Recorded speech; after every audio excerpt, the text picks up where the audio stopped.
ভাষা নীতি নিয়ে ফের উত্তপ্ত রাজ্য রাজনীতি। আন্তর্জাতিক ভাষা সম্মেলনের পর কেন্দ্রের ভূমিকা ঘিরে তীব্র আক্রমণ বিরোধী দলনেতা জিতেন চৌধুরীর।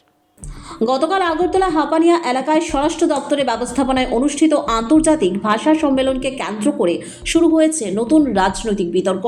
সরকারি কর্মসূচিতে উপস্থিত ছিলেন দেশের স্বরাষ্ট্রমন্ত্রী অমিত শাহ, ত্রিপুরার মুখ্যমন্ত্রী সহ প্রশাসনের শীর্ষ আধিকারিক জনপ্রতিনিধিরা।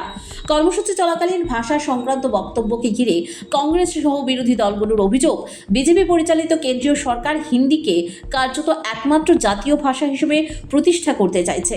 দেবানগরী অক্ষর ব্যবহারের উপর জোর দেওয়ার বিষয়টি সামনে আসতে এই অভিযোগ আরও জোরদার হয়। এই প্রেক্ষাপটে শনিবার কড়া প্রতিক্রিয়া দেন রাজ্যের বিরোধী দলনেতা জিতেন চৌধুরী।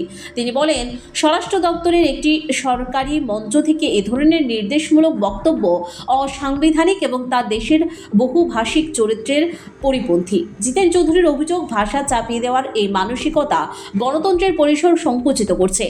তিনি আরও দাবি করেন, ভারতের সংবিধান সব ভাষাকে সমান মর্যাদা দিয়েছে। সেখানে কোনো একটি ভাষাকে প্রাধান্য দেওয়ার চেষ্টা বিভাজনমূলক রাজনীতিরই ইঙ্গিত। গতকাল আমাদের দেশের যিনি মাননীয় স্বরাষ্ট্রমন্ত্রী অমিত শাহ মহোদয় আমাদের রাজ্য সফর করে গেছেন। আমাদের দেশের স্বরাষ্ট্র মন্ত্রকের অধীনে একটা রাজভাষা দপ্তর নামে একটা দপ্তর আছে হিন্দি প্রসারের জন্য। এতে কারো আপত্তি সেখানে নেই। আমি যখন সাংসদ ছিলাম আমিও ওই কমিটির একজন সদস্য ছিলাম। সেই কমিটির একটা সভা এখানে করেছে।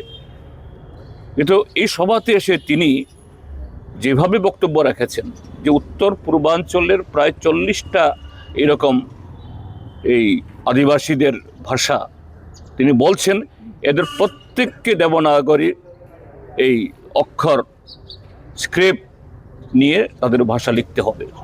প্রায় থ্রেট, হুমকির মতো।